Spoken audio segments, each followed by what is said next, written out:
Hello, my name is Nicole, and thank you so much for taking the time out to listen. Today, I am titling this message on training children to lie. On training children to lie. And I felt the need to express my concern about this because we have adults, some who are well-meaning, but they are doing some things that are training children to do and say deceptive things. It is disturbing to know that there are people in this world who they don't even realize that the demonic is at work, even when they do what appears to be harmless things.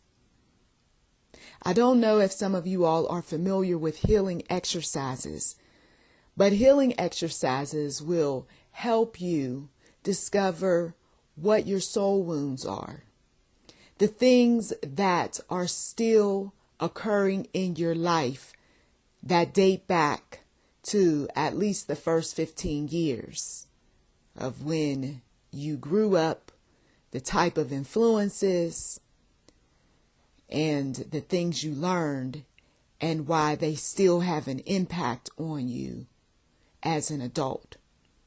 Healing exercises are powerful, and they will enlighten you.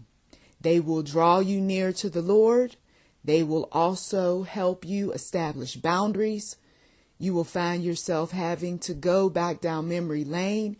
It will not be a peaceful journey at first. It's going to be bumpy. You're going to discover some things about yourself. But a healing exercise is simply recording some things that have taken place in your life that still have some type of connection to your present. You are either doing it via writing or recordings. You may do it through artwork.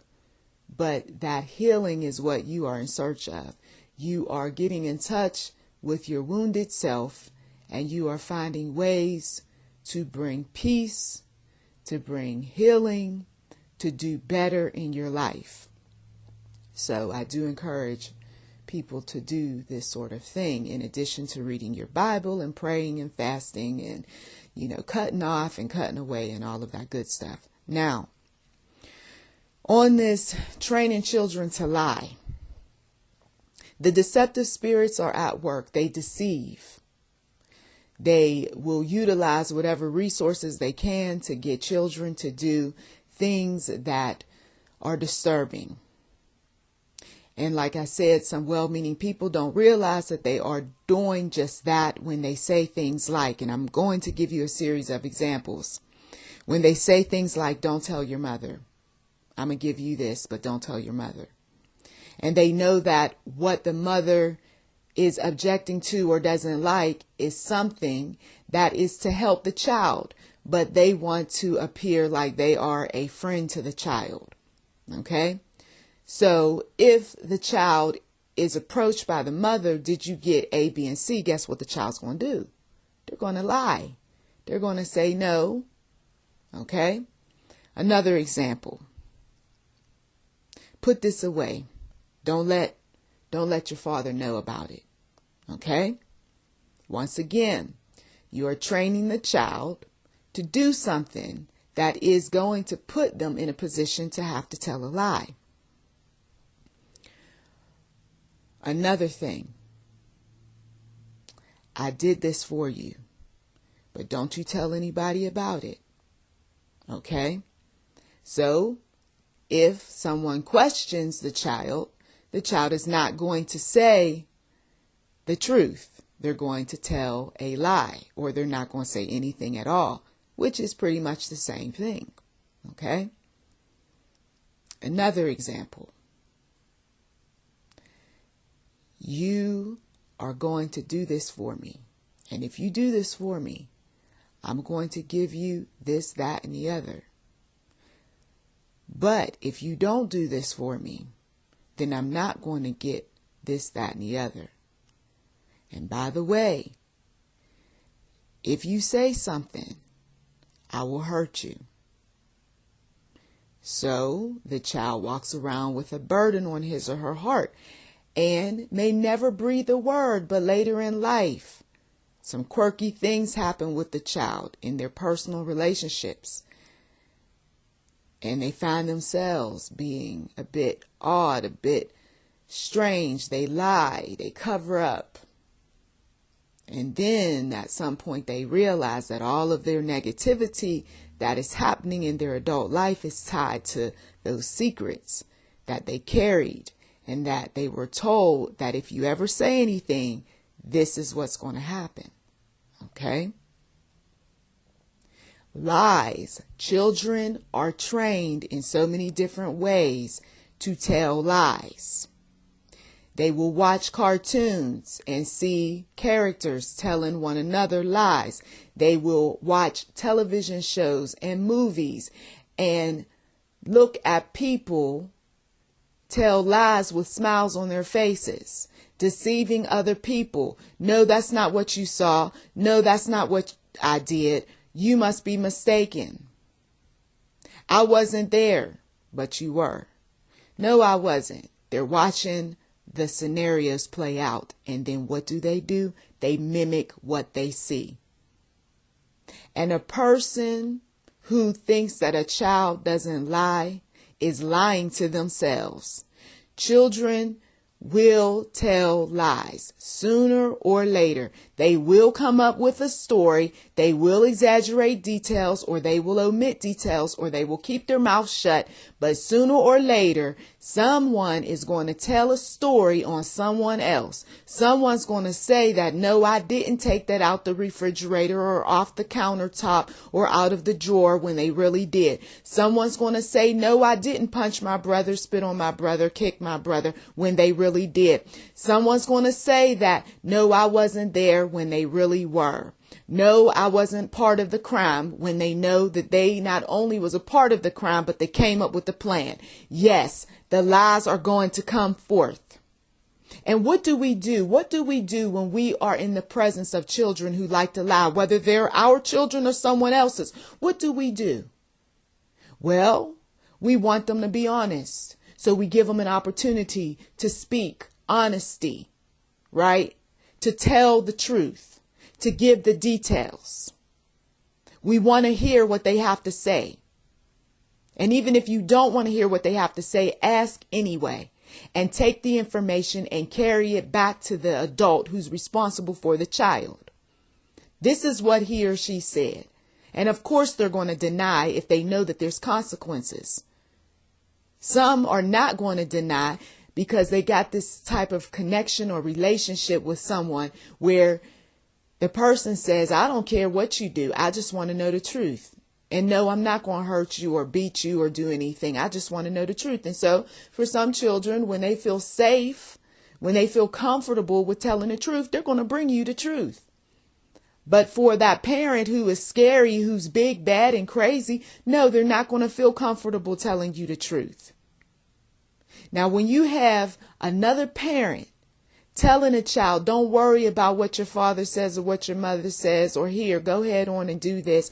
Go ahead on and hide this. It's all right. Don't let your mother find out. That person is doing a disservice to that child. That person is going to affect that child's future relationships. Oh, I want my child to have the best in life. I want my child to be honest. I want my child to be all things righteous and wonderful and all that other stuff.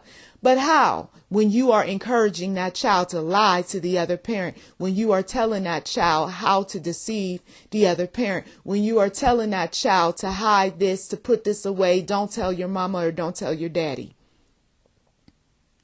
And then people wonder why over time, children after a while, as they learn honesty and walk in truthfulness and righteousness and so forth, why they turn on both parents.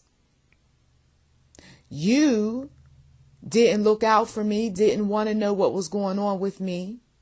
You were telling me to do these things to deceive mom or deceive dad. Both of you all got issues. And so that child goes on about his or her way. Whether the father encourages or discourages lying, The point is that he's not in the know of what's going on and isn't interested in knowing what's going on. Sometimes it's not the child that is being recruited to lie. Sometimes it is the parent who is doing the lying for the child. So they're putting the lies on the child. Well, the child said this, that, and the other. Really? Our son or our daughter said that? Yep. And then you find out later in life that the parent was lying on you, that the parent was exaggerating, that the parent was telling all these stories on you. I didn't say it like that. But see, how's the father going to know if he never picks up the phone and talks to the child? How is the mother going to know what the father is saying to the child if she's never asking questions? She's always busy. She's always doing something else. She really doesn't care what the children think. There are so many things that we learn over time as we parent, and I'm a witness. There are so many things that we learn when we are around other children or other people's children, okay? And we listen to their stories, and we find out, what? Your mother told you not to talk to me? Why? And then you find out that the mother had put some stuff in the game and recruited that child to not say anything to you or to come up with some stories if you should ask some questions. So the child is already conditioned to tell stories because the mother maybe is in an abusive relationship, or the mother doesn't like you, or the mother doesn't trust you. She believes you might go back and tell members of the family about some things. So she tells her child, no, don't you say this, don't you say that. If they ask you a question, you make sure that you tell them A, B, and C. Got it? Got it. And then when they grow up and they realize that, well, that person in the family wasn't so bad, and that mom really had personal issues, or dad really had his own personal dramas, and he didn't want people to find out. Everybody gets to talking. Everybody starts putting the pieces of the puzzle together. And then once they figure folks out, they don't like them so much. They don't want to be around them so much. And then children start rebelling. Children start getting angry. I'll tell you, I'm a witness. They start getting angry. Why all these years you didn't want me to talk to so-and-so? And then the parent comes up with some kind of lie, some kind of exaggeration or story. That wasn't the truth. That wasn't the truth. The reason why you didn't want folks to talk was because your mama said this or your daddy said that. I remember finding out a serious family truth. One that it made sense as to why people were doing what they were doing and why they felt unstable and felt abandoned and why they had these personal dramas and issues and so forth. Okay. And it was sad, though, that all those years, those folks were told lies by their own parents. And then another family secret came along, and the woman doesn't even know to this day who, in fact, is her daddy. It's sad. Walking around here troubled, bitter, angry, upset, freaking out, having these issues, feels a bit of a disconnect. And the family continues to tell the lies. That could be her healing. That could be the door that's opened up that will bring her closer to Christ. But folks think that they know folks so well. No, she can't handle this truth. No, she don't need to know this. You don't know. Especially if you tell someone a truth and they're already under some type of therapy, or they already have a supportive network. That's the best time to tell someone the truth.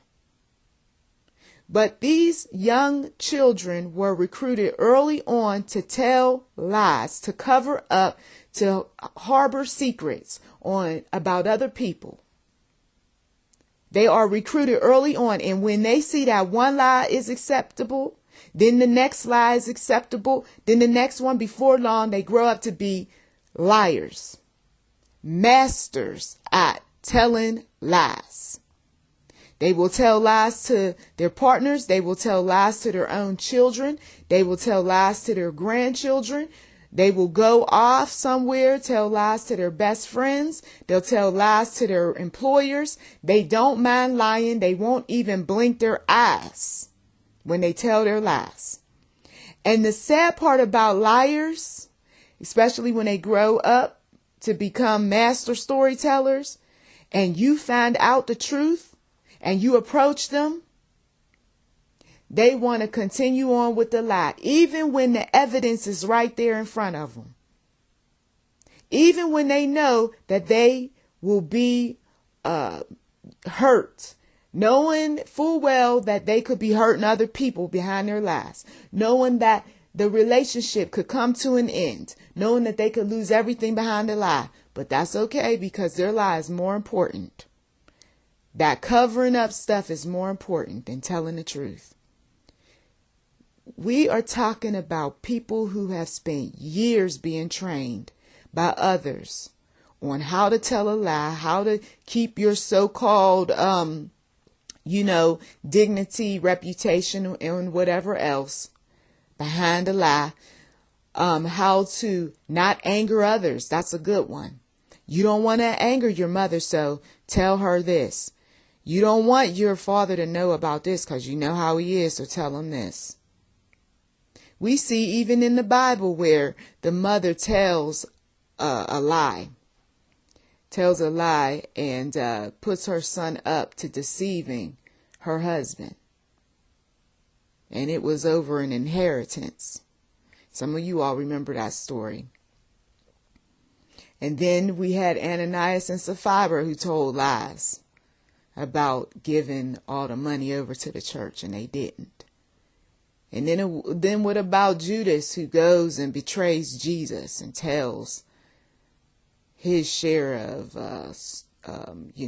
information to the Pharisees.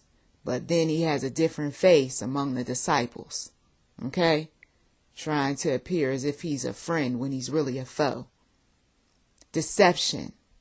Deceiving spirits put these people at work to do it. They whisper, if you do this, this will help you out. And for some, it does help them out telling lies. Some people have made much money, have gotten great opportunities telling lies. But as we all know, those of us who years ago told some lies, right, before God convicted us, you reap what you sow. Sooner or later, the truth comes out. And some folks, they're walking right now. Got away with some lies, at least so they think. But you know that the truth can come out when you 60, 70, 80 plus years old. Don't think that you could go to your grave and manage to, keep up a lie.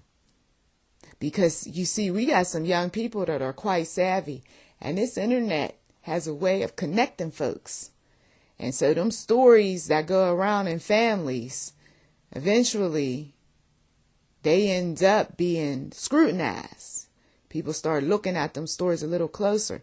There was one story that went around in my family a long time about one of my relatives supposedly dying with the Jim Jones group. And that was a lie, because I found out that back in the 90s, she had contacted one of the relatives, and one of the relatives contacted my grandmother, and my grandmother said that it turns out that her long-lost sister was, in fact, very much alive, and that she didn't want to be mixed up with the family members because, well, one of the character traits of the family members was that they liked to lie. And she was a born-again believer. Yes, she had been attending Jim Jones Church, but she did not go with the crew. Okay? She hadn't gone with them.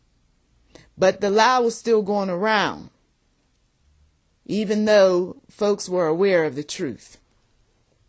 But they didn't want to be embarrassed. They didn't want to look bad. And story is, based on some of the research that I have uncovered, is that she passed away in 1991. So if she had died, right, with the Jim Jones crew, it would have been back in the 70s, not in 1991. Okay? So you see how lies end up causing all sorts of problems in families? You see? And people who want to so-called save their rep will continue on with lies. I know some people think that lying is okay and that it has its place. And they're actually teaching this sort of thing in schools.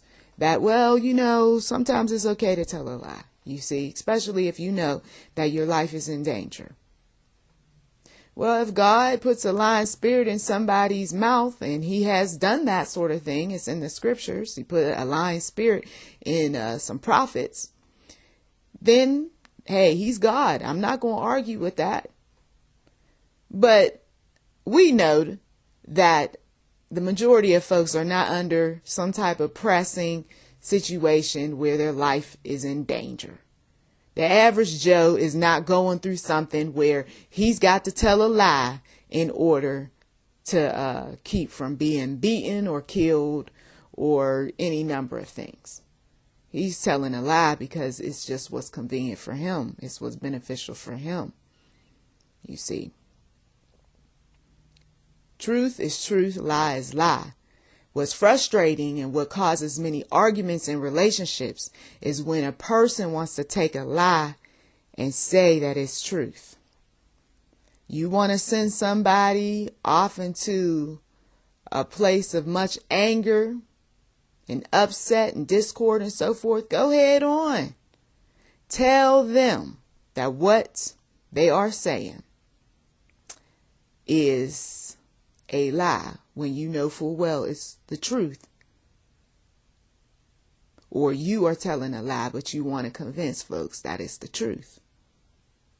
Some folks just get their facts wrong. And even when you tell them that their facts, so-called facts, are incorrect, but yet they want to continue on with telling those falsehoods, that causes problems. And it would make sense to just distance yourself from those type of people who insist on telling lies. I tell you, recruiting children to tell lies is a sin. Telling children not to say this or not to do this and blah, blah, blah, blah. And you know full well that you're doing it with evil intentions. That's so wrong. When you know that you're doing some things to spite another parent, and that you just don't want the children to be honest with the parent because, well, you want to have the upper hand, you want to be in control, you want to exert your power and all that other stuff. So wrong. Showing children bad examples. They see you telling a lie on the phone. They see you telling a lie to your partner. They see you fudging documents and so forth. And yet some will call themselves Christians. Won't even lose a wink of sleep at night, knowing full well that they told their family lies. And not only that, recruited children to go ahead and speak lies for them as well. God sees all, saints. We confess sin and we repent of any deeds that are deceptive, and we hope and pray that God's mercy be upon us. I remember a time when I thought that it was the right thing for me as well as one of my children to stick to a certain story. And I realized back then that nope, I wasn't going to have my child carry that burden. So I went to my child and I told him that if you are asked, just tell the truth. And he was asked, he told the truth, and I got a phone call. And the person on the other end wasn't too happy. And I explained to him why I felt like initially the story was the right thing. But then I said that, but you got the truth, didn't you? And so sometimes you are going to be put in a position where you know you did wrong. And you can either defend yourself and defend the lie, or you can speak the truth and be free. Speak the truth. The truth is going to hurt. There may be consequences to the truth, but at least you can walk with a clear conscience. I thank you so much for taking the time out of your busy schedule to listen. To God be the glory. Please do check the description box for anything related to your situation. Also, if you haven't given, please do give. And you've been listening to YouTube NM Enterprise 7. Please do subscribe. Thank you, and to God be the glory.